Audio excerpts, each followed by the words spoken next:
Today I'm going to be talking about why you need to stop training like a bodybuilder. Before I go into making my points, I just want to make it very clear that the workout you're seeing is just my current training. It's just one of the sessions that I did, and it's not indicative of what's optimal for hypertrophy, but it's just a session that I need to do in order to reach my goals, which is to increase my strength in the Olympic lifts, as well as benching, squatting and deadlifting. So why do you need to stop training like a bodybuilder? When I'm saying training like a bodybuilder, I'm really referring to bro splits or body part splits, and they are routines where you will work a body part each day and not work them again until the following week. So for example, training chest on a Monday and not then working on your chest until the following Monday.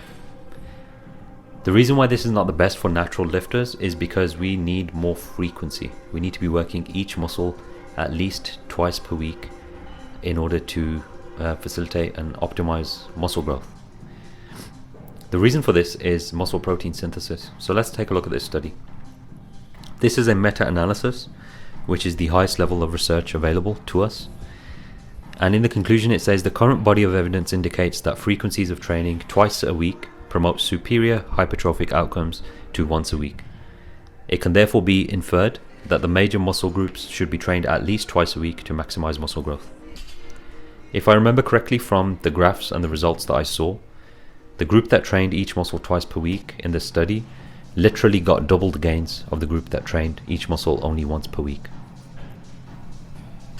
So ideally, you want to be picking a routine that trains each body part at least twice per week, and an example of these sessions can be seen above. So you might be thinking, how do I train each muscle twice per week? Doesn't that mean I can't get into the gym every single day of the week? I can't do 2 a days and that sort of thing. Well, the answer is you don't need to.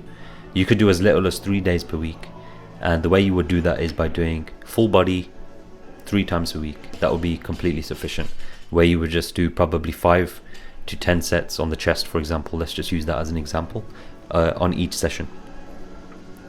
The most common one out of these is probably upper body, lower body splits, or push-pull legs if you are able to go 6 times per week. The reason that these routines, all of the routines on this graph highlighted in yellow, are more ideal and more optimal than training each body part once per week is simply because they increase the frequency of each muscle being worked per week, and therefore also increase your muscle protein synthesis, which is the process of your muscles growing. It's important to remember that most people don't want to get on stage and pose in posing trunks. The vast majority of people aren't bodybuilders and just want to look better, feel better, be healthier and be stronger. And for those people, it's definitely advised to pick a routine from the previous table I just showed you. I would even go as far as to suggest full body workouts are probably ideal for beginners. And the reason for that is most people just haven't done the groundwork and spent enough time working on basic movements and strength enough to start isolating areas as specifically as a body part split. And when most people pick body part splits, they have either seen other people do them in gyms and just drafted and followed them, copied them, or they've picked up a magazine and found guys like Phil Heath, Arnold, and all the people that they look up to are doing body part splits. But it's really, really important to remember that those guys have decades of strength training, progressive overload, focusing on the compound lifts. They have done their high frequency work, you can believe me. Check out this, which is an Arnold routine, which was popularized by various images, had put this out. He was training legs 3 times per week to an extended degree, a very, very advanced routine. Now, of course, there were some anabolics involved. However, I think the point remains that frequency is very, very important. And they knew this as far as back as the 50s and the 60s from some of the routines that I've seen. So it's probably not ideal to copy some of your favorite bodybuilders just because those guys have done years and years and years of the basics and focusing on the compound lifts and the high frequency. And more often than not, they actually start out as strength athletes. They start out as powerlifters, weightlifters, strongmen. So that's important to remember also. I'm going to let this clip run because this was a personal best of 95 kilos for 2 sets of 3 on the clean and jerk, and it was very tough.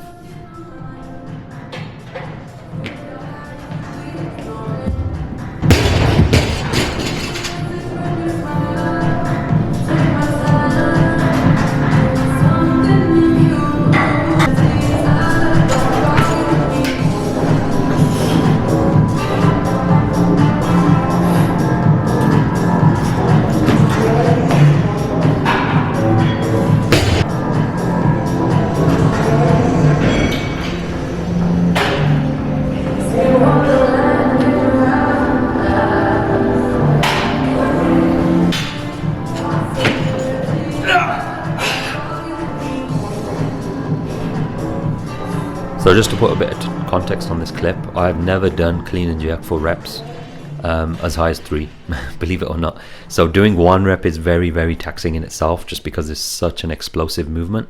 But this is the first time I've done triples, and it's a pretty huge PB.